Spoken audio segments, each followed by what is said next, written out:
vous recevoir pour cette dernière session de notre cours à l'intention des répondants en matière de santé axé sur le changement climatique. Je vous rappelle en passant que l'interprétation est disponible. Vous pouvez donc, au bas de votre écran à droite, choisir la langue dans laquelle vous voulez suivre les échanges, en français, en anglais ou en portugais. Alors, ceux d'entre vous qui ont participé au moins, oui, des sessions que nous avons eues jusqu'à présent, vous avez le droit d'obtenir ou de recevoir un certificat de participation.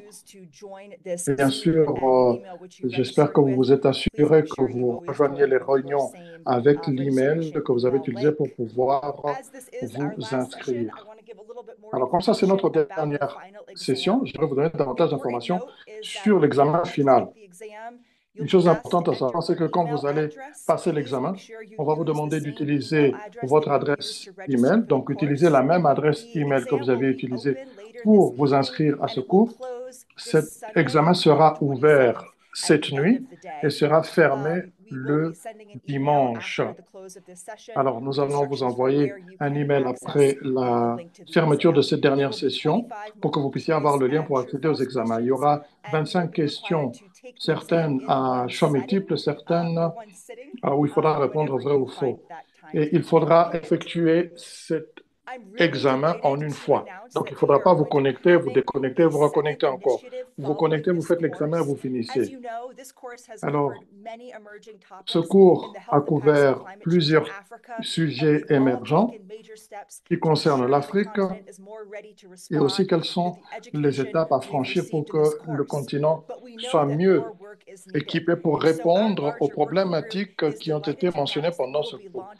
Et donc, notre grand groupe est heureux de vous faire savoir qu'il y aura un programme d'éducation en matière de changement climatique et de santé.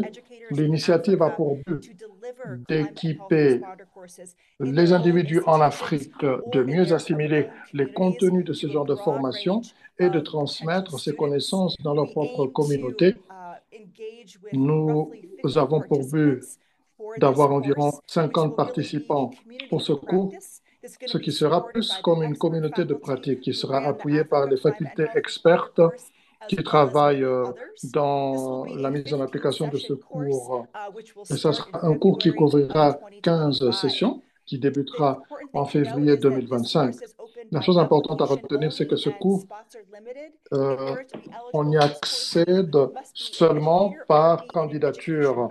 Il y a des places limitées. Et donc, vous devez être soit un éducateur dans votre institution ou être dans la branche éducative de votre organisation. Parce que nous voulons nous assurer que ce soit les éducateurs qui puissent bénéficier de ce cours afin qu'ils puissent l'enseigner à leur tour à ceux qui sont leurs étudiants. Alors, sans plus tarder, je suis heureuse de démarrer notre dernière session d'aujourd'hui qui porte sur le climat et la recherche en matière de santé et de financement en Afrique. Et là, maintenant, je vais donner la parole à notre modérateur d'aujourd'hui, qui est le docteur Charles Michael, qui qui travaille avec le CDC Afrique. C'est un expert en matière de changement climatique et de santé. Docteur Charles, vous avez la parole. Merci beaucoup, Cécilia. Encore une fois, chers collègues, bienvenue à cette dernière session.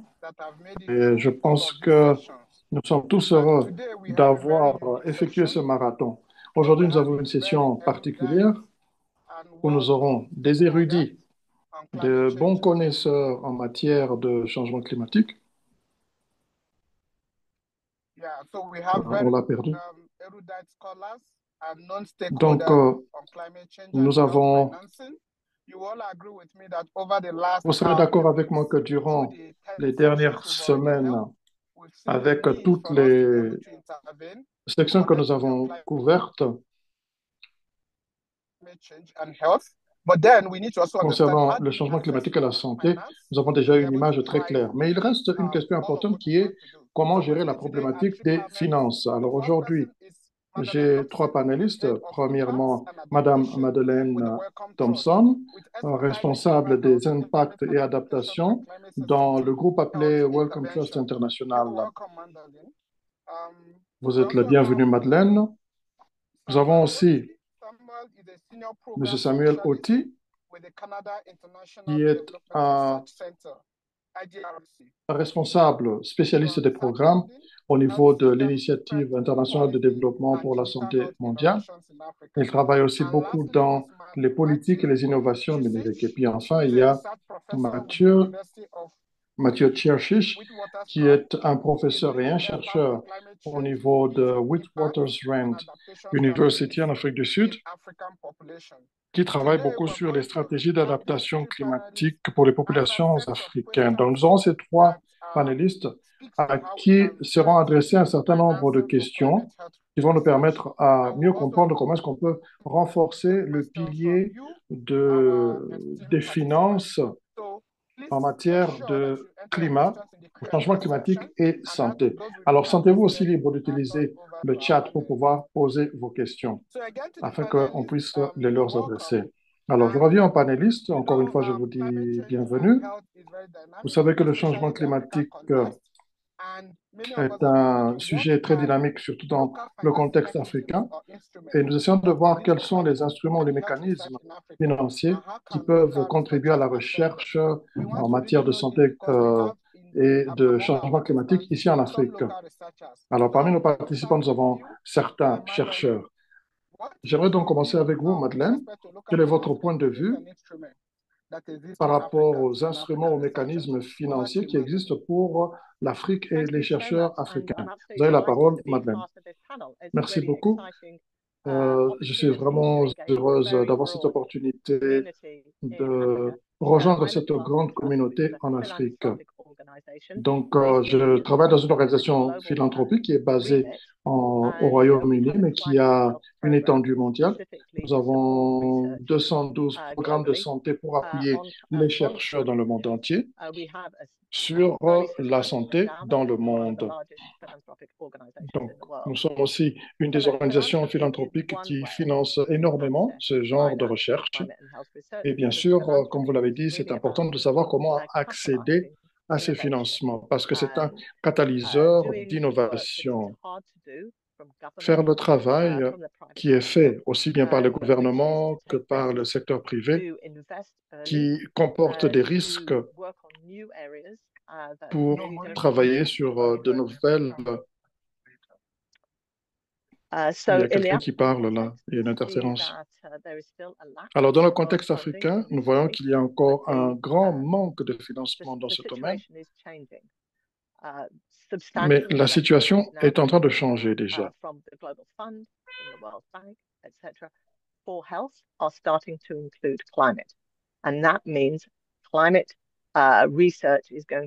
Alors, ça veut dire que la recherche au niveau de la planète sera de plus en plus pertinente pour le fonctionnement des systèmes de santé sur le continent.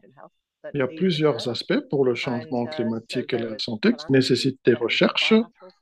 Et donc, il y a la philanthropie, il y a le financement bilatéral qui vient des gouvernements hors de l'Afrique et qui vient aussi du financement des gouvernements africains eux-mêmes qui commencent à monter. Il y a aussi un financement qui vient du secteur privé. Donc, il y a beaucoup d'opportunités qui se présentent parce que c'est un domaine qui est en train de croître de façon importante. Je pense que dans les 3 années à venir, on verrait déjà un changement dans la donne.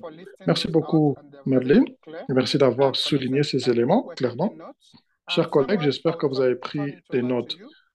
Je reviendrai à vous, bien sûr.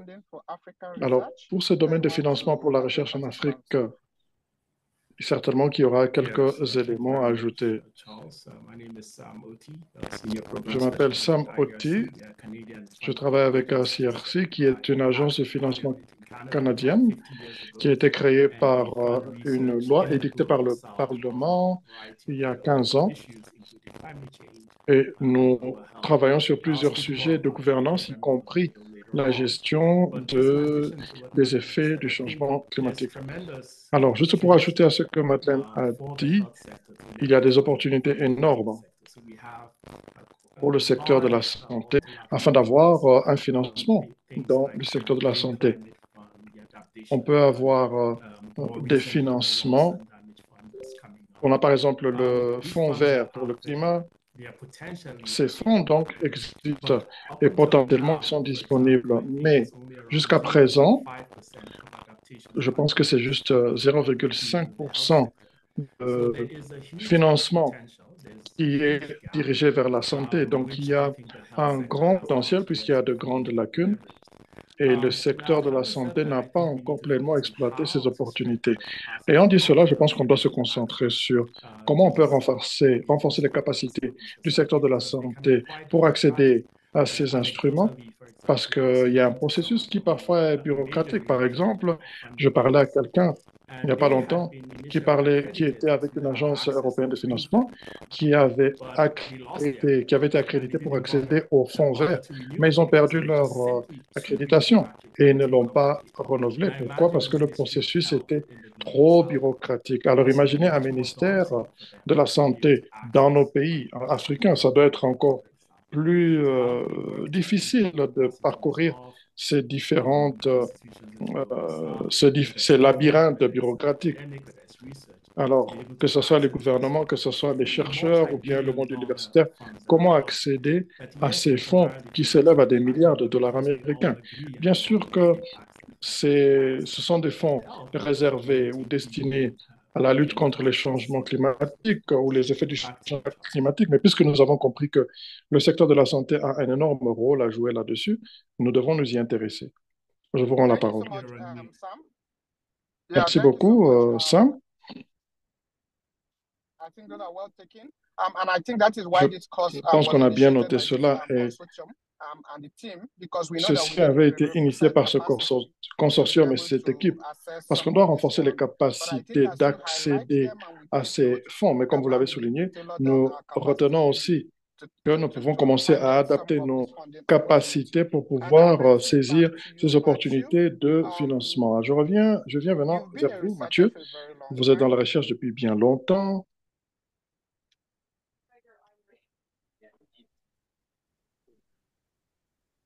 Il semble qu'il y a un petit problème de son, je crois.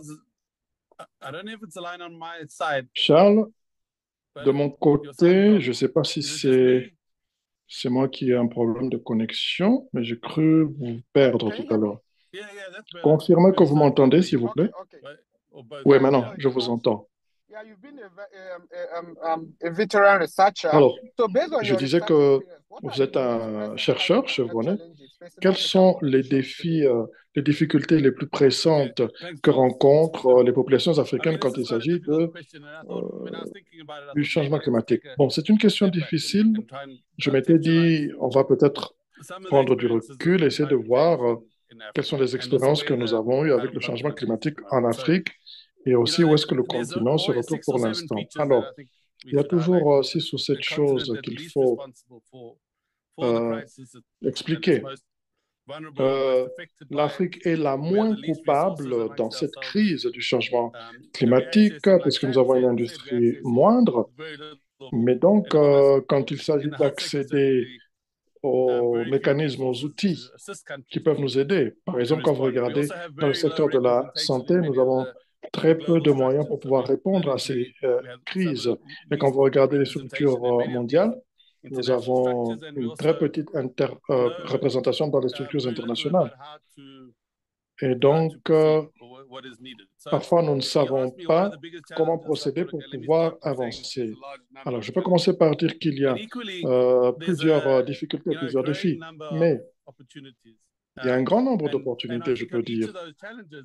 Je pense qu'à chacune de ces difficultés, il y a une réponse et un mouvement en avant.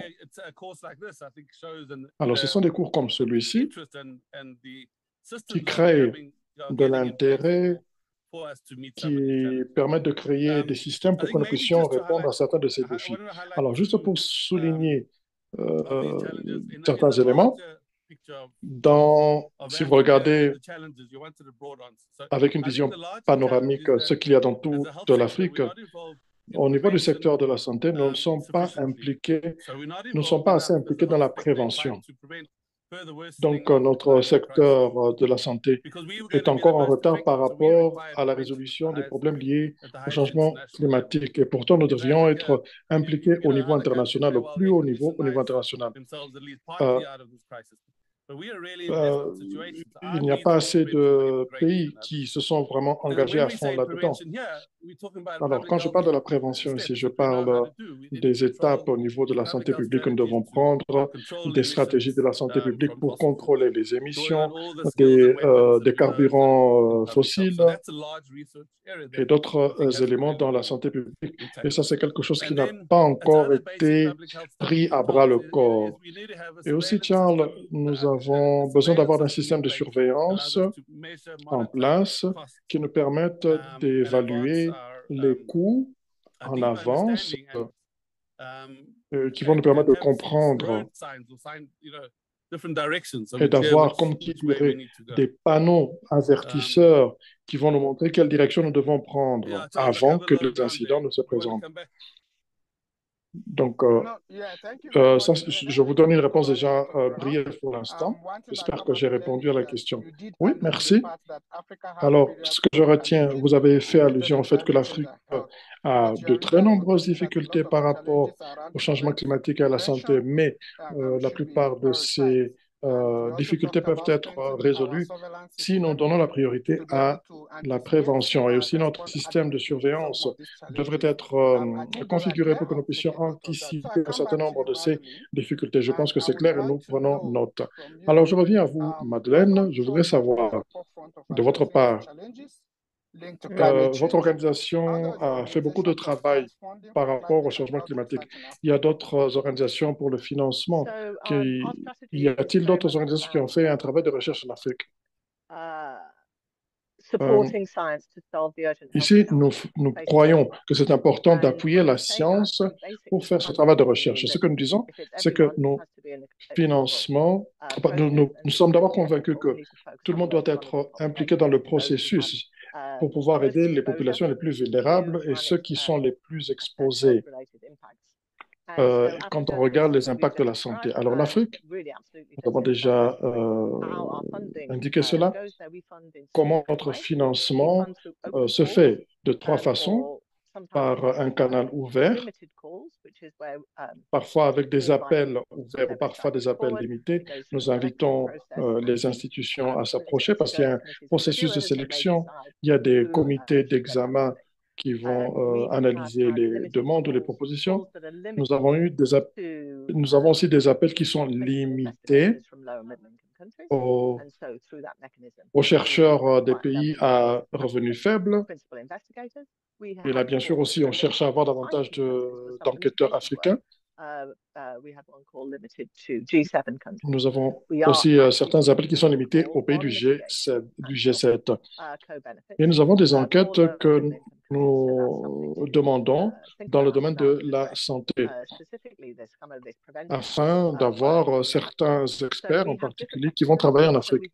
Dans les divers mécanismes que nous avons développés, nous avons aussi des prix que nous accordons à notre discrétion et nous regardons tel ou tel scénario dans lequel nous avons besoin d'un certain type d'expertise.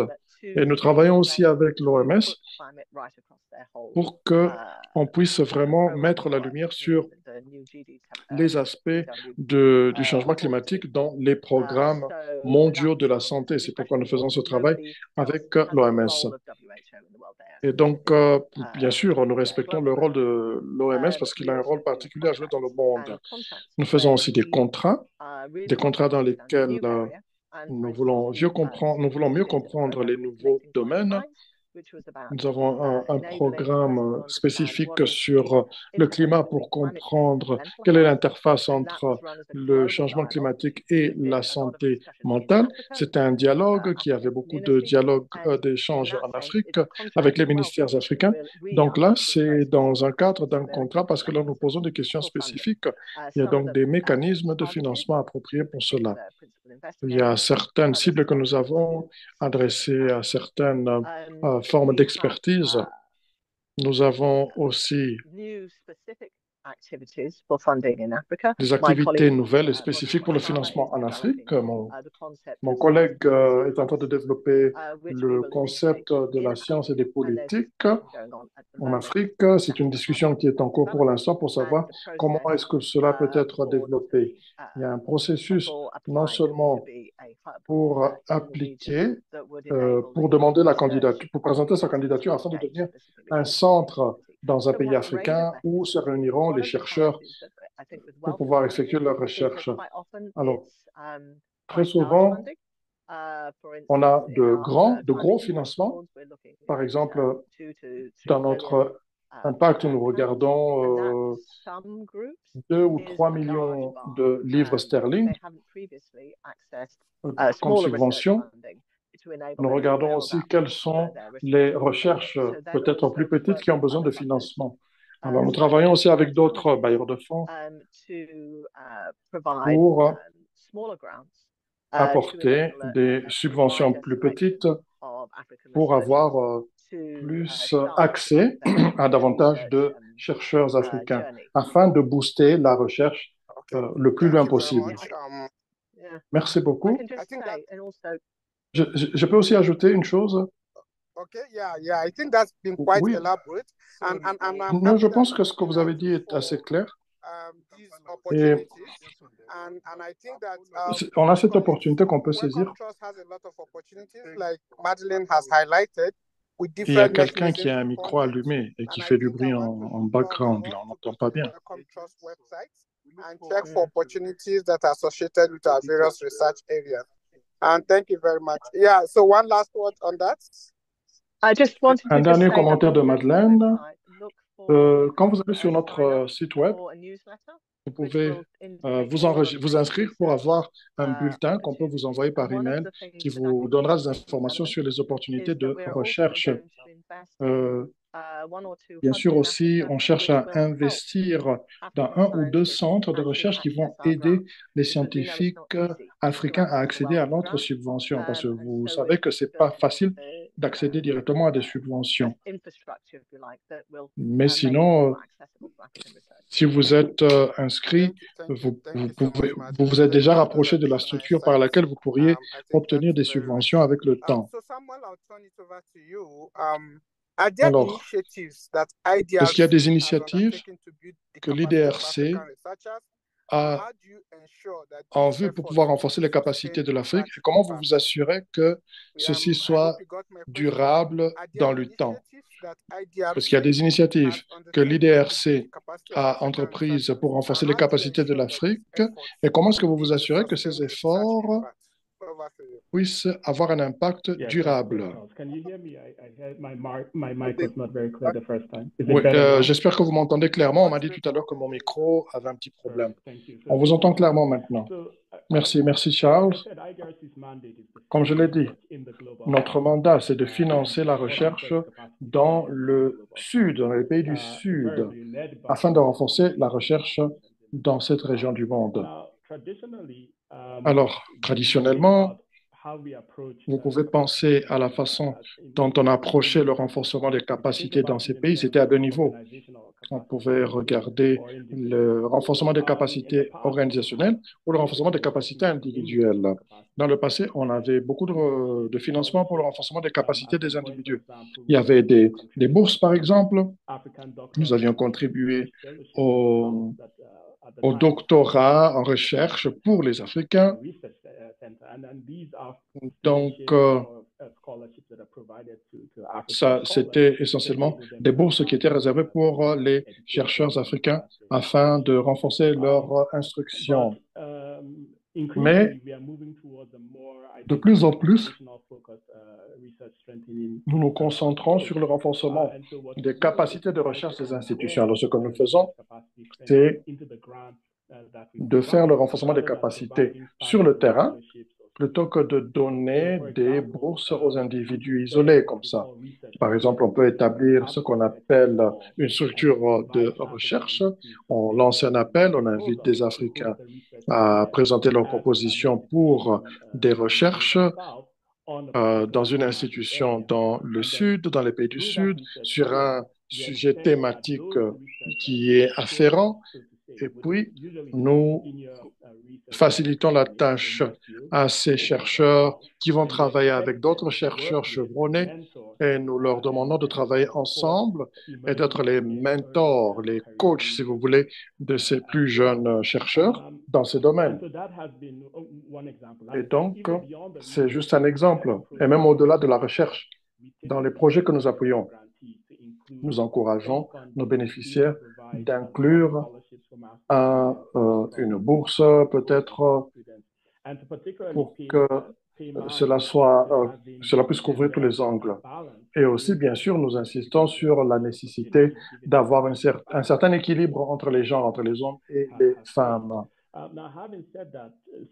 Alors, ayant dit cela, par rapport au changement climatique et à la santé, beaucoup de programmes, on faisait le financement séparément. Financement pour la santé et puis financement pour le changement climatique. On ne les mettait pas conjointement. Mais maintenant, les programmes que nous avons de plus en plus pour l'avenir, nous faisons ce financement conjoint. Et comme l'a dit Madeleine, par rapport aux centres que l'on cherche à créer en Afrique, nous établissons aussi des centres régionaux, 5 centres régionaux pour le changement climatique, pour la recherche sur le changement climatique et la santé, en Afrique de l'Est, en Afrique australe, en Afrique du Nord, en Afrique de l'Ouest, en Amérique latine et aussi dans le Moyen-Orient. Et nous avons 3 thématiques. Premièrement, sur les données sur le changement climatique et la santé. Deuxièmement, avoir l'inclusion et la diversité des compétences dans le personnel en santé. Troisièmement, il y a aussi des politiques de santé équitables. Alors, l'on escompte qu'une fois que cela sera lancé, dès que ces centres seront lancés, ils vont sous-subventionner les chercheurs qui font de l'innovation dans les questions de changement climatique et de santé. Donc, nous avons donc ces 3 grandes thématiques et chacune de ces régions vont contextualiser ces thématiques pour pouvoir saisir les opportunités qui se présentent et résoudre les problèmes de lacunes que l'on y trouve. Donc, il peut y avoir de larges subventions. Il peut y avoir de petites subventions qui vont peut-être de l'ordre de 20 000 à 30 000 dollars américains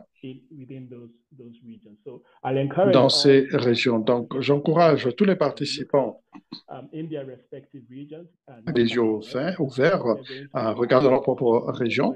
Nous allons aussi sur nos réseaux sociaux, faire passer des informations pour faire savoir ce qui se passe. Et dans environ 2 mois, ces nouveaux centres seront lancés. Et il y a vraiment un travail formidable à faire dans ce domaine.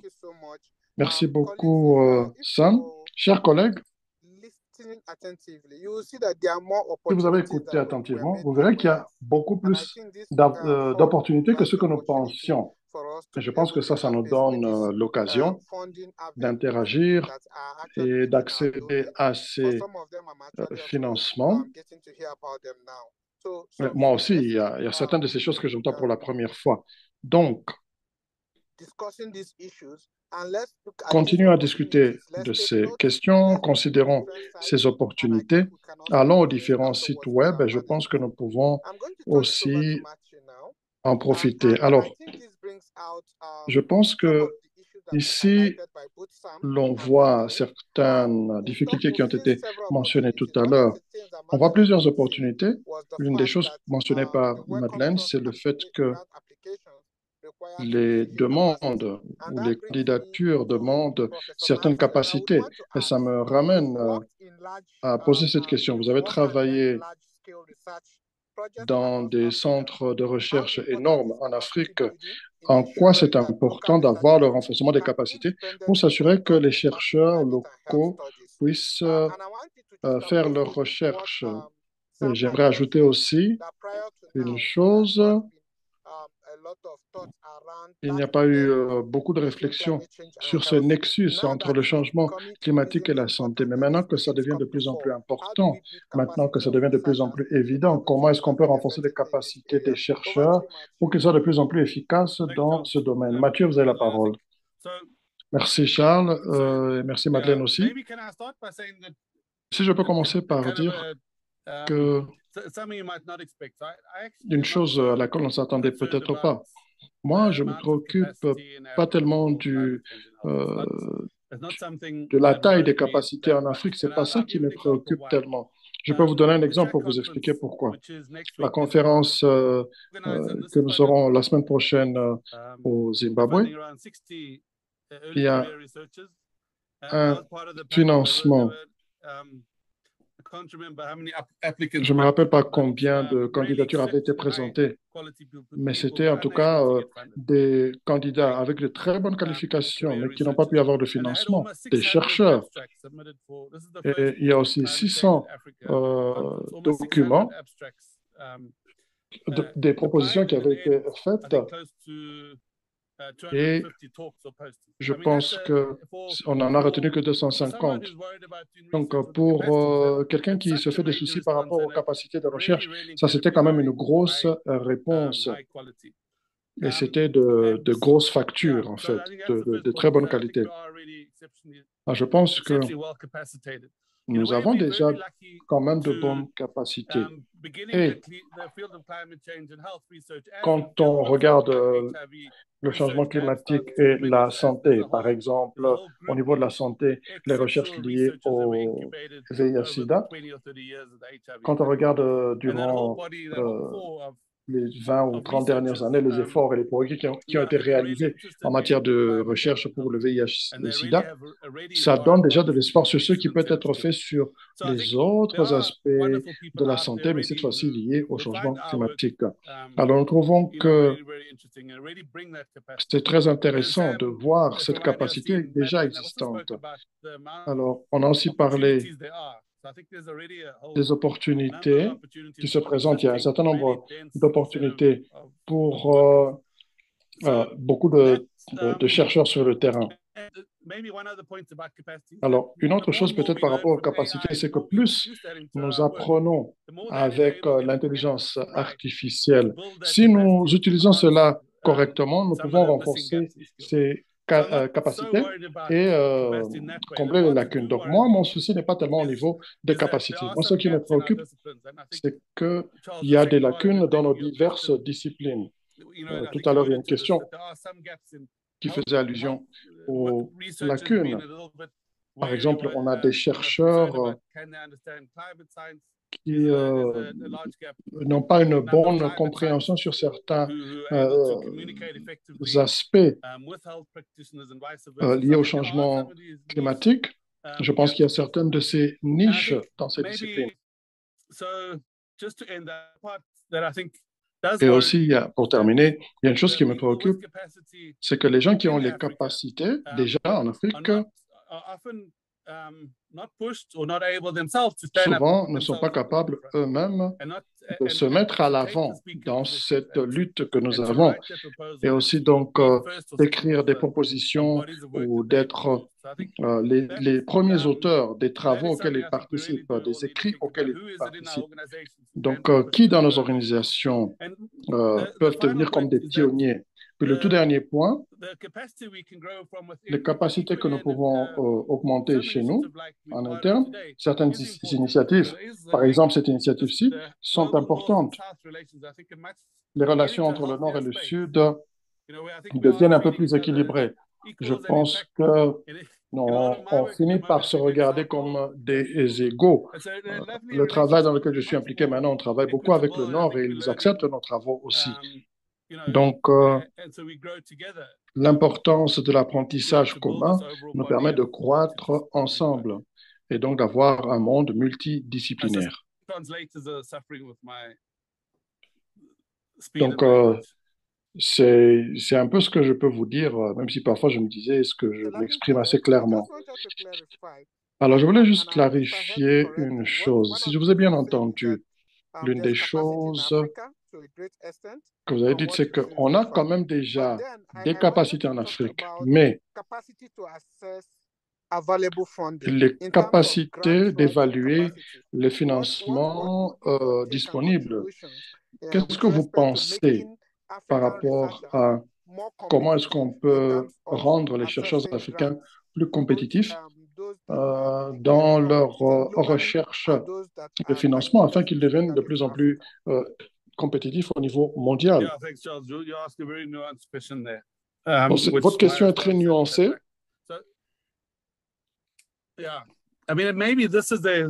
Peut-être que ça, c'est... Disons que c'est un problème historique. En Afrique, on a des documents de recherche qui sont écrits par le Nord, et donc les écrits et les contributions scientifiques des Africains eux-mêmes ne sont pas encore assez présentes. Donc, c'est quand même vrai. Mais ce que nous pensions depuis un bout de temps, c'est qu'au niveau mondial, c'est d'avoir une approche plus systématique pour combler ce vide ou cette lacune. Par exemple, le Fonds d'adaptation climatique, on veut avoir des propositions génériques, des documents génériques. Vous pouvez voir qu'est-ce que l'on peut faire, comment les adapter au niveau local. Mais plus que tout autre secteur, nous sommes capables d'avoir des chapitres, des modules génériques que les chercheurs et les pays peuvent utiliser. Donc, je pense qu'il faut penser au processus, sur la façon de simplifier ces processus. Peut-être ça, c'est un peu un problème par rapport à la recherche en général.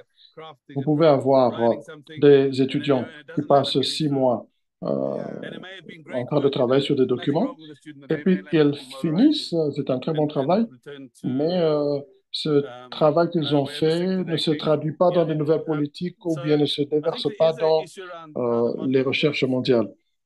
Donc, il faut regarder comment fonctionne notre modèle de recherche et voir comment en faire une solution. Un peu comme l'a dit Madeleine, ce nouveau modèle que l'on commence à appliquer en Afrique, est-ce que ce nouveau modèle peut être considéré comme une réponse à la structure de financement qui a été difficile pour beaucoup jusqu'à présent? Je pense que c'est ça.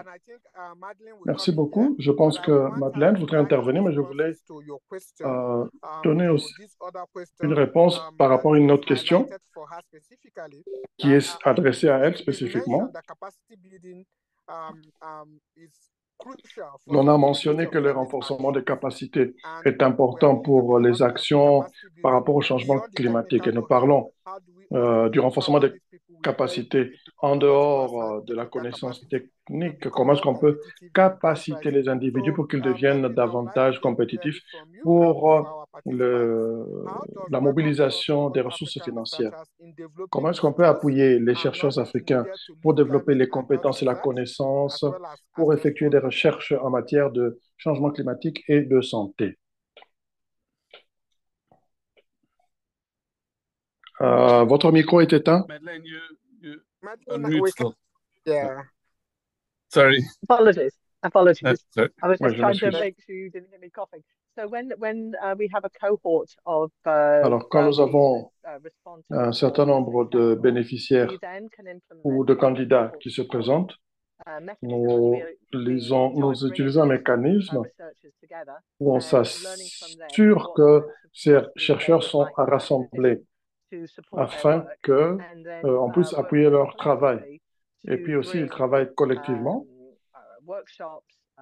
pour avoir des ateliers, de nouvelles expériences,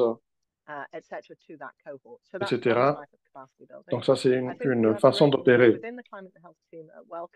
Et nous avons 3 équipes. Il y a une équipe qui s'occupe du renforcement des capacités sur le terrain. C'est parce que nous avons reconnu qu'il ne s'agit pas seulement de l'individu ou de l'institution qui doit être renforcée, c'est tout l'écosystème. qui doit avoir un renforcement des capacités. Et là, on veut savoir quels sont les écosystèmes qui doivent être développés. Climat et agriculture, par exemple.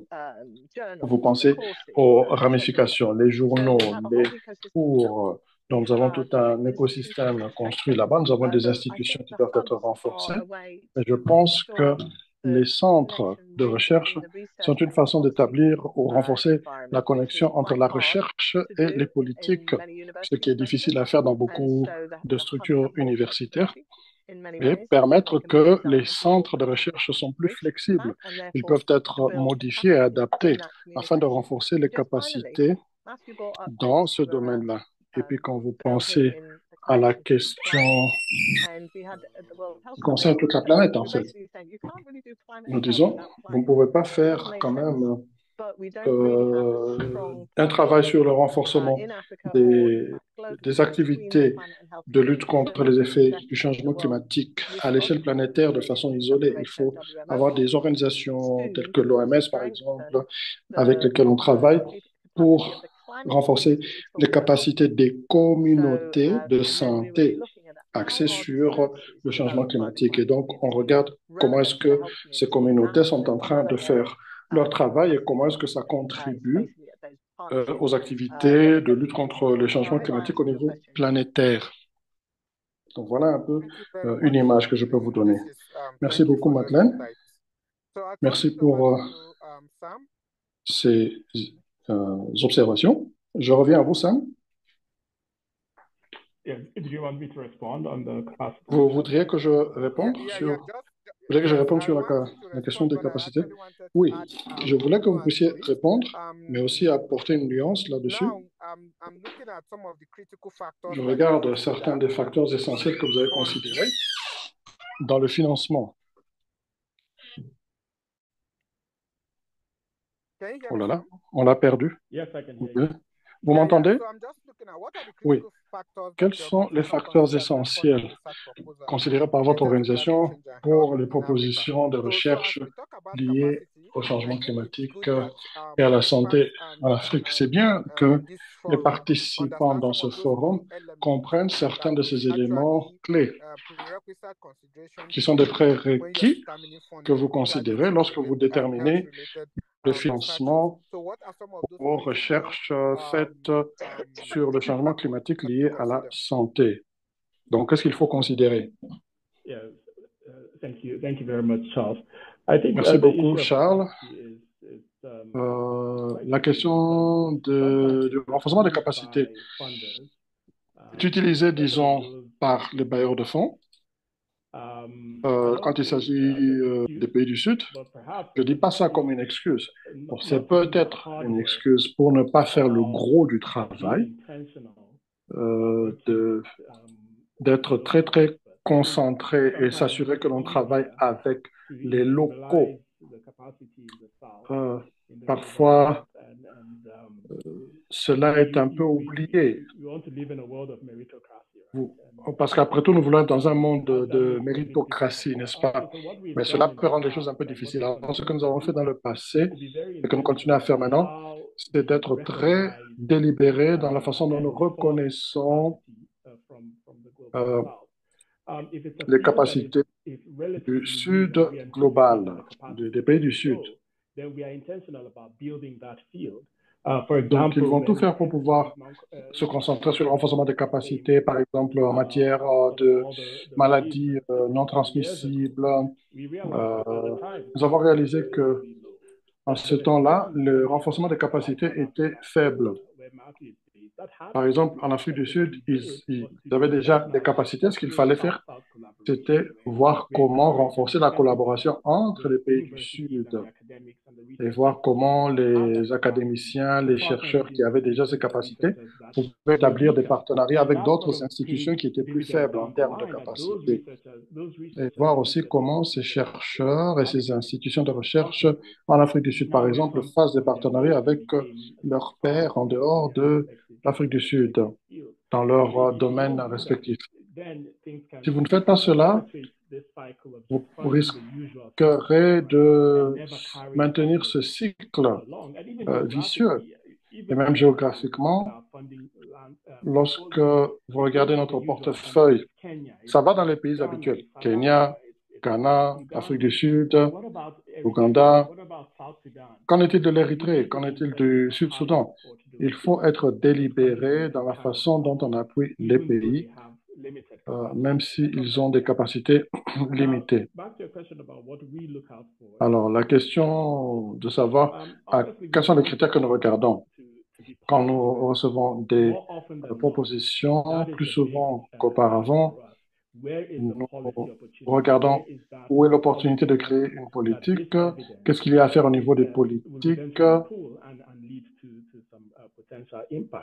et comment est-ce qu'on pourra avoir un impact. Alors, chacun peut avoir une lettre d'appui. Je peux écrire une lettre de créance, si vous voulez. Même moi, si je veux avoir une lettre de créance, je peux l'obtenir.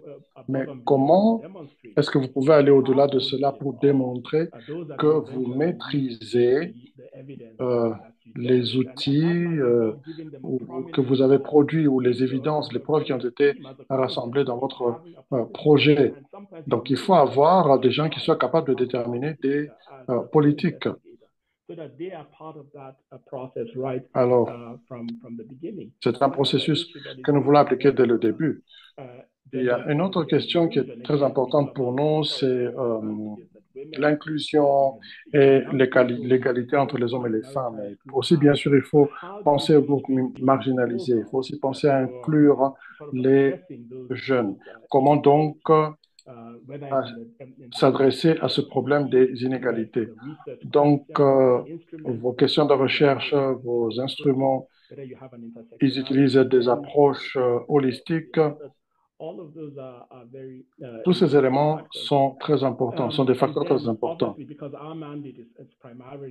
Alors, bien sûr, comme nous voyons, comme nous travaillons particulièrement avec les pays du Sud, nous plaidons pour un leadership fort, mais aussi nous encourageons la collaboration entre le Nord et le Sud. Ce n'est pas que nous ne voulons pas de cette collaboration.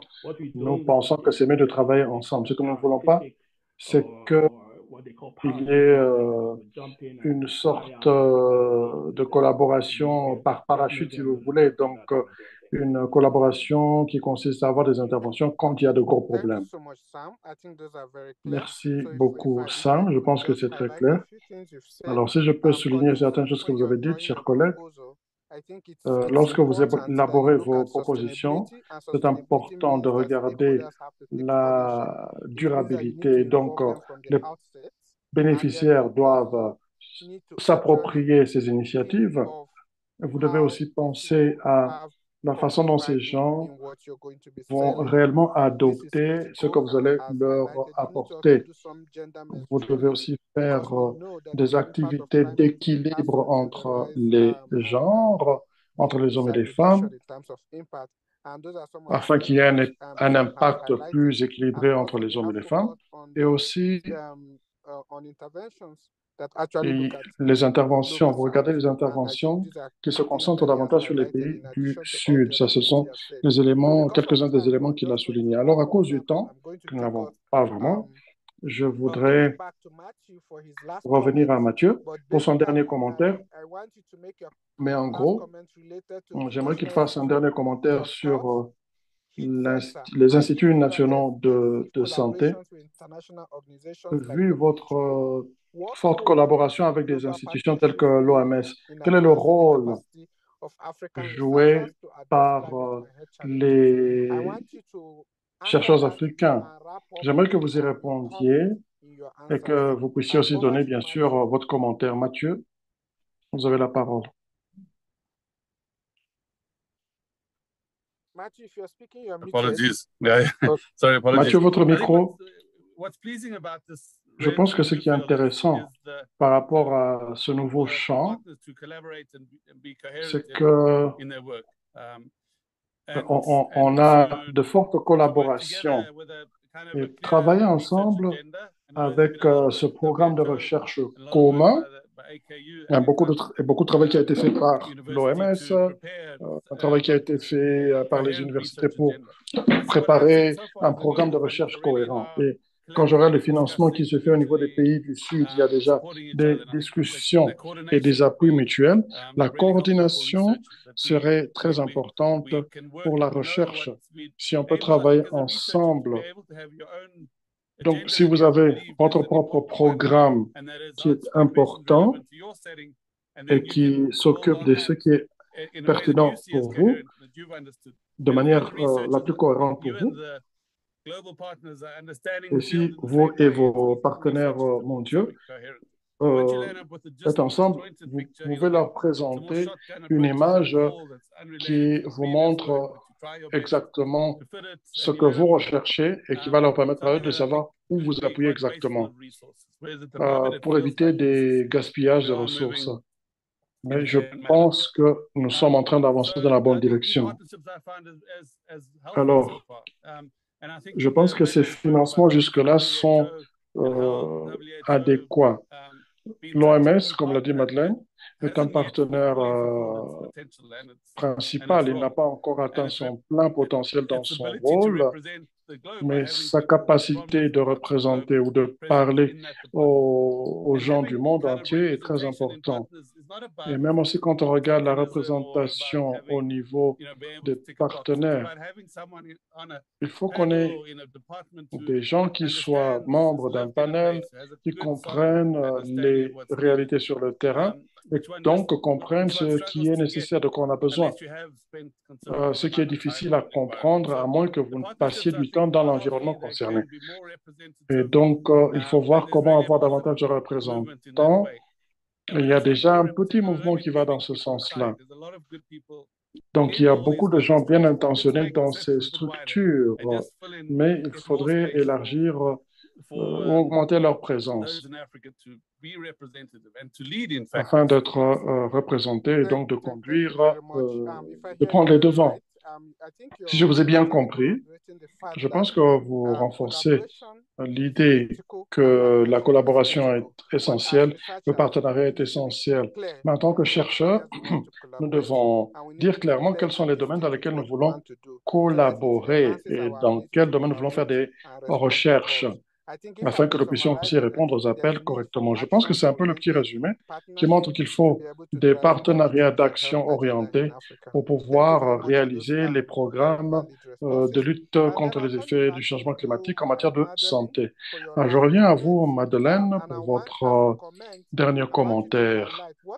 Voulez-vous bien souligner quels sont les domaines essentiels? Vous pensez que les chercheurs africains devraient se concentrer pour avoir des financements à long terme pour la santé et leur recherche. Merci beaucoup. D'abord, je pense que si vous voulez vous engager dans les politiques, il faut voir quelles sont les grandes politiques qui vont rester à long terme en Afrique. Donc, il faut regarder, est-ce que ce sont des politiques continentales, régionales ou nationales? Ça veut dire que le travail que vous allez faire à partir de maintenant sera aligné avec le travail fait par les par les faiseurs de politique. Donc, vous ne voudriez pas faire un travail et après quelques années, vous vous rendez compte que les faiseurs de politique vont dans une autre direction. Parfois, vous avez de nouvelles initiatives qui ne nécessitent pas de nouvelles politiques. Vous regardez tout simplement les nouvelles opportunités. Et c'est seulement quand vous voyez qu'il y a une lacune identifiable et claire que l'on peut avoir besoin d'implémenter une nouvelle politique et apporter à leur attention, à l'attention des faiseurs de politique, cette lacune. Et parce que cette lacune qui nécessite une politique aussi représente une opportunité de financement. Donc, ça sera surtout basé sur la recherche. Cette discussion sur l'impact, par exemple, des vagues de chaleur qui demanderaient peut-être de nouvelles politiques. Donc, vous allez chercher à savoir où est-ce que cette recherche nous amène. C'est ça qui est important de savoir. Et bien sûr aussi, vous devriez raisonner de cette manière en matière de financement. Donc, il faut penser aussi au financement par étapes. Il faut que l'équipe soit sur le terrain, oui, mais aussi il faudra s'assurer qu'on ait des recherches fortes qui vont influencer le changement. Et aussi, si vous avez une subvention de 3 à 4, 5 millions de livres, quelle est l'étape suivante? Si on arrive par exemple à 25 millions, vous devez savoir clairement quels sont les rôles joués par les chercheurs dans cette affaire et quelles sont les nouvelles ressources dont le pays auront besoin pour que cela se traduise dans de nouvelles activités. Donc, il y a bien sûr, il faudrait qu'il y ait quand même quelqu'un qui a un poids politique dans l'équipe afin qu'il puisse aussi vous appuyer dans les angles auxquels vous n'auriez pas normalement pensé en tant que chercheur. Donc, c'est important d'aligner vos intérêts au type de financement qui vient. Certains financements de recherche se concentrent sur l'innovation. C'est un peu comme des aventures. Si vous voulez, on s'aventure dans un nouveau terrain. Et il y en a d'autres qui disent que, tiens, il y a une opportunité pour une nouvelle politique ici et on peut créer un narratif avec votre recherche et puis chercher de l'appui. Donc, il faut être clair. Cela sera très important en Afrique. Et les gouvernements africains, bien sûr, pourront appuyer les chercheurs pour le travail qu'ils font. Parce que si vous ne comprenez pas ce qu'ils font, c'est difficile quand même de leur donner des ressources. Quand j'ai commencé un certain projet, nous avons eu 15 ou 16 millions de livres. Maintenant, nous sommes à quelques centaines de millions. Donc, la coordination avec d'autres bailleurs de fonds, on cherche à créer un cadre de ressources et aussi en tenant compte de ce que les financements des gouvernements et du secteur privé apportent. Donc, il faut vraiment des recherches à faire parce que certaines ne sont pas faites dans le contexte des changements de politique où vous vous trouvez. Voilà, je vous remercie. Merci beaucoup. Je pense que dans votre propos, je relève l'alignement, l'importance de l'alignement ou l'harmonisation. En tout cas, dans l'alignement, vous vous alignez au financement par rapport à leurs exigences fondamentales, mais vous vous alignez aussi par rapport aux prérequis des preuves qu'il faut apporter pour justifier les décisions. Donc, c'est à nous de voir comment exprimer ces choses afin d'obtenir le financement approprié. Vous avez aussi parlé de la recherche innovative et ainsi que d'un nouveau champ. Ceci est un nouveau champ. Ici, en Afrique, il y a plusieurs domaines d'innovation. Comment on peut mieux utiliser les preuves en matière de climat, de changement climatique, pour alimenter les systèmes d'alerte précoce.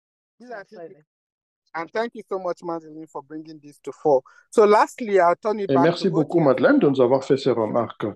Alors, on va clore cette petite section, mais j'aimerais demander de résumer vos pensées en soulignant spécifiquement l'importance de l'innovation en matière de santé et qu'est-ce que l'IDRC est en train de faire en matière de numérisation. Je pense qu'il y a déjà un certain nombre de personnes, même sur cette plateforme, qui innovent dans le domaine de la numérisation. La parole est à vous, Sam. Alors moi aussi, je suis un techno-optimiste et je suis sûr que la technologie a un grand potentiel pour pouvoir égaliser les choses dans plusieurs domaines. Ici, au Kenya, on le voit par exemple, on a vu comment ce qu'on appelle l'argent mobile a vraiment transformé les choses positivement. Maintenant, on a l'arrivée de l'intelligence artificielle qui apporte aussi une révolution. Donc, nous sommes en train d'utiliser grandement l'intelligence artificielle pour la santé.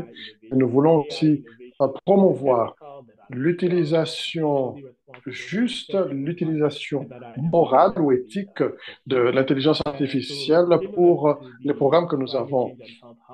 C'est pratiquement semblable au centre de recherche en matière de changement climatique et de santé. Nous avons aussi l'idée d'avoir un centre pour l'intelligence artificielle et qui va beaucoup nous aider, par exemple, dans les systèmes d'alerte précoce. Par exemple, pour contrer la désinformation. Donc, nous sommes en train d'avancer vers cette étape.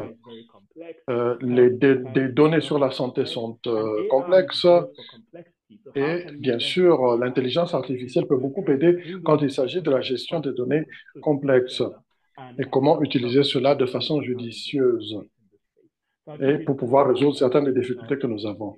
Et voilà un peu mes pensées et merci beaucoup pour l'opportunité.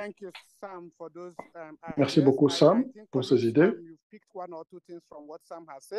Je pense que vous avez compris ce que Sam a dit. Nous devons continuer à innover, surtout avec l'arrivée de l'intelligence artificielle. C'est un très grand outil. Continuer à renforcer ou à continuer l'innovation numérique pour pouvoir combler les lacunes en matière de santé. Chers collègues, je vous prie de m'excuser si vous avez vu que ma connexion n'était pas très stable. En fait, j'étais en voiture et je viens d'arriver là où je me rendais. Donc, si vous avez vu des interruptions, c'est à cause de vos réseaux. Mais je pense que nous avons eu une session importante. Je donne la parole maintenant aux participants. S'il y a des questions qu'ils veulent poser, je pense que les panélistes sont disposés à répondre.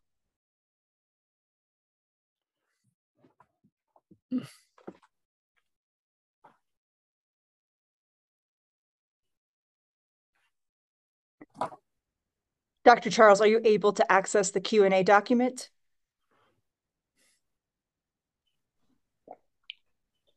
Dr. Charles, est-ce que vous êtes en mesure d'accéder au document de questions et réponses?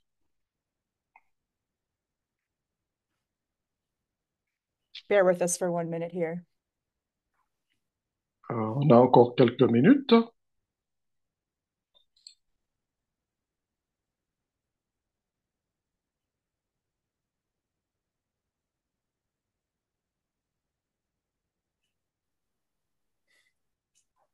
Dr. Charles, are you able to get into the Q&A document? Dr. Charles, est-ce que vous êtes en mesure d'accéder au document?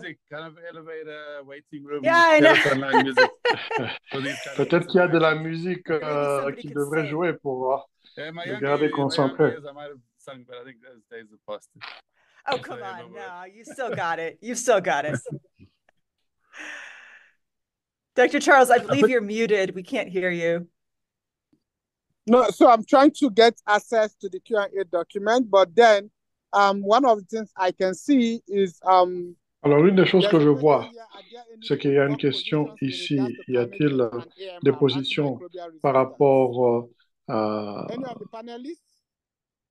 changement climatique et au DMR? Je commence par Mathieu. Y a-t-il des positions déjà prises? L'emploi dans ce secteur est en train de croître. On essaie de réfléchir pour voir quel est le domaine de recherche dans lequel on peut avoir de bonnes opportunités. Et le changement climatique est l'un des domaines où la recherche augmente. Avec l'arrivée aussi de l'intelligence artificielle, c'est un plus. Alors, il y a aussi beaucoup d'opportunités. Il faut vous préparer avec vos CV autant que possible et vous exposer. Les opportunités sont là. Je peux vous confirmer juste que nous avons une politique ouverte d'accueil des talents venant du continent. Il y a beaucoup de choses qui se font dans ce domaine. Merci beaucoup. Donc, préparez vos CV, let's continue to look. mentionnez tout votre travail. Vous demandez à Sam, est-ce qu'il y a des opportunités pour des études postdoctorales? Bon, en fait, dès que les centres de recherche seront lancés, vraiment, j'encourage chacun d'entre vous de poser vos candidatures. Notre approche, c'est d'encourager les Africains à avoir des masters, des doctorats dans ces domaines. Donc, c'est vraiment ce que je vous demanderai de faire. Nous avons ce qu'on appelle des prix pour des compétitions annuelles en matière de recherche dans les différents programmes que nous avons. L'un des domaines qui concerne la santé mondiale, le changement climatique. Notre bureau est au Canada. Et aussi, nous avons aussi certains de ces concours que nous lançons à partir de notre bureau régional. Donc, ce sont des programmes dans lesquels vous pouvez faire un travail à l'échelle d'une année, payé, bien sûr. Donc, vous pouvez avoir accès à cela. Madeleine, je vais vous poser cette question à vous spécifiquement. Pour les financements de recherche, est-ce qu'il y en a qui sont disponibles pour les comités de recherche? C'est une question. Nous avons des participants. Oui. Bien sûr, nous avons une équipe de programmation de recherche et nous vous encourageons à saisir ces opportunités de recherche. Vous pouvez bien sûr aussi saisir des opportunités de projets sur le changement climatique. Et en plus de cela, nous avons des collaborations avec les communautés. Et là, nous avons des activités de recherche. Certaines concernent collaborer avec la société pour que la population comprenne le bénéfice des recherches scientifiques sur la santé. À New York, nous avons eu des événements au Musée naturel des sciences. Nous voulons aussi organiser davantage d'événements de ce genre en Afrique avec la jeunesse. Donc, en fait, c'est mieux d'approcher directement la population et vulgariser la science auprès d'eux. Parce que c'est très important pour pouvoir résoudre certaines questions spécifiques de santé. Et nous sommes en train de passer à notre troisième année de remise de prix à ceux qui ont travaillé dans ce secteur. Nous avons appelé non seulement pour qu'il y ait des politiques, mais aussi une stratégie de communication qui vont amener les recherches et leurs résultats auprès des preneurs de décision. Et vraiment, il faut travailler avec les communautés auprès desquelles ces recherches sont effectuées. Et donc, collaborer avec la population est très important. Et nous voyons cela. Si le public n'aime pas ce que les scientifiques font, ben, ils ne vont pas utiliser les résultats des scientifiques. Merci beaucoup. Nous avons bien noté cela. Il y avait une autre question. Est-ce que vous pouvez partager le lien vers le site web de l'institution? Alors, comment est-ce que les centres de santé peuvent bénéficier à un cours comme celui-ci? Y a-t-il des opportunités? Je donne la parole à Sam et puis après à Madeleine. Sam, the question is, how can healthcare... Okay. No, at the risk of sounding like a broken record again, I wanted to refer people to the opportunities to apply to our hubs. I think also one of the critical issues that we're looking at. L'un des problèmes principaux que nous considérons, j'ai mentionné cela au début, il y a un financement qui est disponible. Bien sûr, comme l'a dit Madeleine, Certaines de ces sources de financement sont énormes. Parfois, c'est un peu problématique ou bureaucratique de les obtenir, mais il y a aussi des opportunités où il y a des consortiums qui se rassemblent, qui vont vous faciliter l'accès à ces fonds. Et donc, ça serait bien d'avoir une communication avec ces consortiums. Alors, certains investissent dans les évaluations de vulnérabilité et d'adaptation dans plusieurs pays.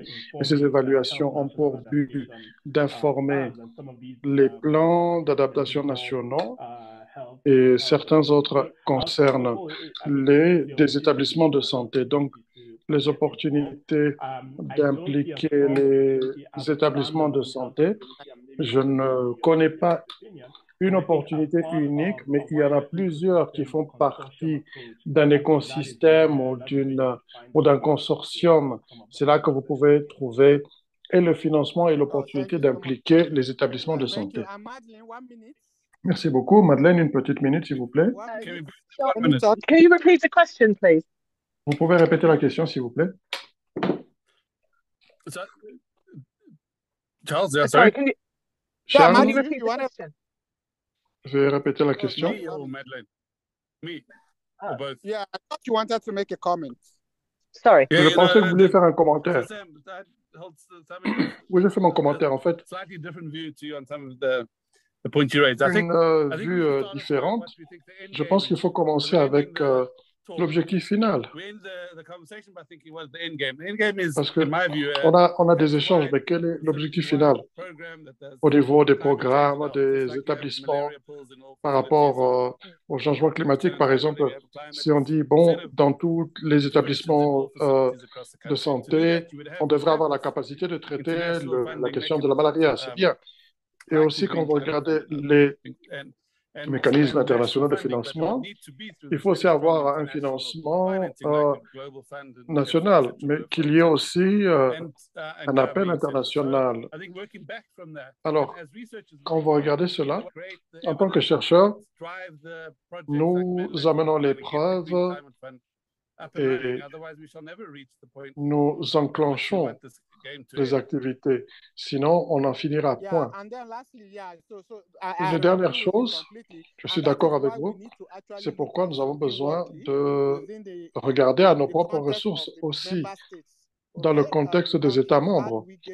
Les pays, comment est-ce qu'on peut prélever des financements liés au changement climatique dans les pays?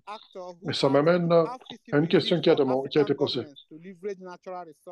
Comment est-ce que les pays africains, les gouvernements africains peuvent utiliser les fonds des ressources naturelles et prélever peut-être un petit pourcentage pour les activités liées au changement climatique? Alors, quels conseils vous pourriez leur donner par rapport aux outils de plaidoyer qui vont encourager l'intervention des gouvernements dans le financement des recherches en matière de changement climatique? Sorry, that's very specific, but I think a critical thing that we haven't had in this conversation is Je pense qu'une chose essentielle, c'est d'identifier les partenariats avec les communautés qui ne sont pas du secteur de la santé. Il faut regarder comment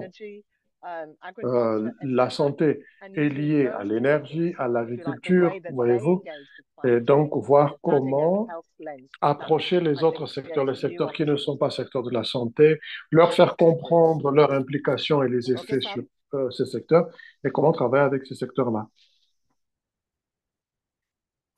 Yeah, no, I agree with Madeleine, and I think that's Je suis d'accord avec Madeleine. Je pense que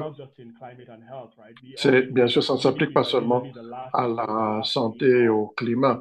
Les communautés sont très souvent les dernières à être impliquées et ne sont souvent pas représentées. Comment est-ce qu'on peut travailler avec les organisations sur le terrain? Je vois certains mouvements quand on essaye d'avoir des actions participatives citoyennes pour la science. C'est ce qui est déjà bien, mais je pense que c'est un aspect important. Si on peut rendre cela important, renforcer peut-être le discours de l'appropriation avec les organisations pour qu'on puisse utiliser aussi les ressources nationales ou domestiques. Mais aussi, nous devons être réalistes. Beaucoup de nos gouvernements ont tellement de priorités qui consument ou consomment leur attention. Une fois, on m'a dit que tout le monde vient avec une question d'investissement. Ceux qui s'occupent de la malaria, ceux qui s'occupent du VIH-Sida. Où est-ce que je devrais donner la priorité maintenant? C'est un ministre qui m'a dit ça. Donc, nous devons être réalistes par rapport à ce que nos gouvernements peuvent faire. Il y a des questions de transparence ou d'absence de transparence, c'est vrai. Ce sont des problématiques réelles. Mais on a à tenir compte de cela. Mais nous avons besoin d'avoir des financements aussi venant de l'extérieur, en tout cas dans l'avenir proche, et voir comment on peut collecter davantage de preuves pour encourager la participation plus massive des gouvernements nationaux. Une dernière chose pour vous, Mathieu. Je vois Cécilia qui me fait un signe. On a juste 3 minutes pour finir. Alors, j'aimerais vous remercier tous, chers panélistes, pour le temps que vous avez passé avec nous. Merci d'avoir respecté vos temps pour partager votre connaissance avec nous. Au nom de nous tous et de tous les participants, vraiment, je vous dis un grand merci. Maintenant, aux participants, j'aimerais dire, c'était vraiment très intéressant. Et aussi, quand vous êtes, vous, chercheurs, quelles sont les difficultés que vous avez en tant que chercheur pour le financement? Il faut avoir des idées claires, il faut savoir ce que vous voulez faire exactement et exprimer les faits avant de chercher les financements. Parce que souvent, on nous dit que le seul problème, c'est le financement. Ça les aveugle sur les autres opportunités d'innovation. C'est pourquoi dans ce cours, nous n'avons pas mis les finances en premier. Nous avons mis les finances en dernier.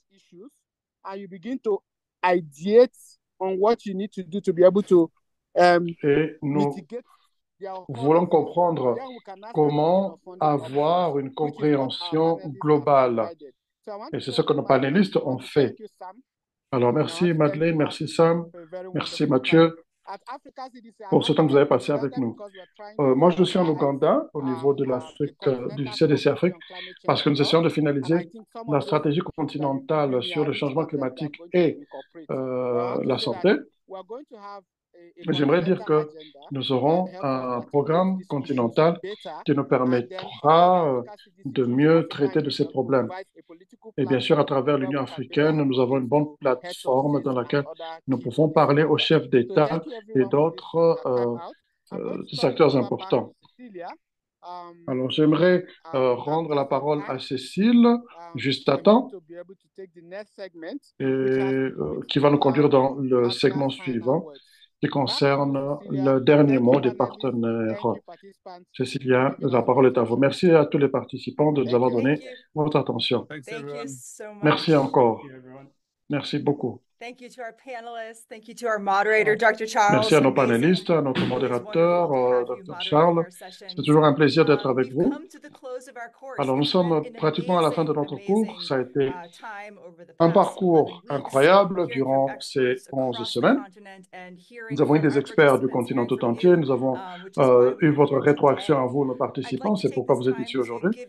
J'aimerais saisir cette opportunité pour remercier l'équipe qui a planifié ce cours. Nous avons eu un groupe de travail avec des représentants de l'OMS Afrique, du CDC Afrique, du Global Network for Academic et aussi les écoles de santé en Afrique. Nous avons eu aussi des représentants du réseau de recherche en matière d'impact sur la santé. Donc, merci beaucoup à vous tous pour toutes vos contributions à ce cours. Je pense que nous avons Patrick O'Willy, qui est un gestionnaire d'un centre. Patrick, est-ce que vous êtes prêt à nous donner quelques mots de la fin, un mot de la fin? Merci, Cécilia. Confirmez-moi que vous m'entendez, s'il vous plaît. Oui, on vous entend clairement. Merci beaucoup. À vous tous, bonjour, ou bon après-midi, ou bonsoir, ça dépend de l'endroit où vous vous trouvez actuellement. Nous apprécions énormément votre participation et nous donnons cette dernière allocution au nom de toute l'équipe. Maintenant que nous sommes à la fin de ce cours à l'intention des intervenants de santé, ce programme représente un effort collectif pour renforcer les connaissances et les compétences dont on a besoin pour traiter de ces questions complexes posées par le changement climatique lié à la santé sur notre continent africain. À tous les participants, merci à vous tous. Vous avez été très engagés. Vous avez montré de la résilience à travers ce parcours et nous apprécions votre engagement. Et il est important pour continuer à apporter des solutions qui vont nous permettre de maintenir la santé et le bien-être de nos communautés africaines. Je sais que la connaissance et les réseaux que vous avez créés vont vous aider depuis que nous avons commencé. C'est très important pour avoir les réponses appropriées dans nos stratégies dans la région. À nos collaborateurs, merci énormément pour votre appui et votre expertise. Merci d'avoir mis ensemble cette équipe, les informations, les outils qui ont contribué au succès de ce programme qui arrive maintenant à sa fin. Nous sommes en train de construire ensemble une fondation solide pour les actions futures sur le changement climatique et la santé en Afrique. Et continuons à collaborer, continuons à innover, continuons à inspirer et à créer un avenir plus résilient pour tout le monde en Afrique. Bien sûr, pas seulement en Afrique, mais aussi au-delà des frontières de notre continent africain. Et félicitations encore une fois à vous tous et merci. Cecilia, je vous rends la parole. You are muted, Cecilia. Thank you. I was just saying, congratulations to all the participants who have shown so much dedication to this course. Je disais juste félicitations à tous les participants. On a travaillé non-stop ici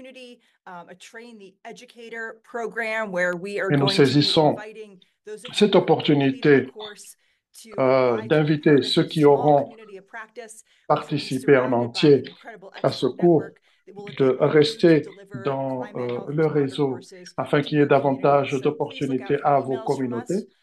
Donc, vérifiez vos emails dans les jours qui viennent.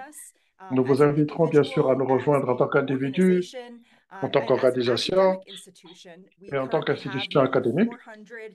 Nous avons pour l'instant 400 institutions du monde entier qui ont fait savoir à travers leurs recteurs qu'ils étaient disposés à faire participer leurs étudiants.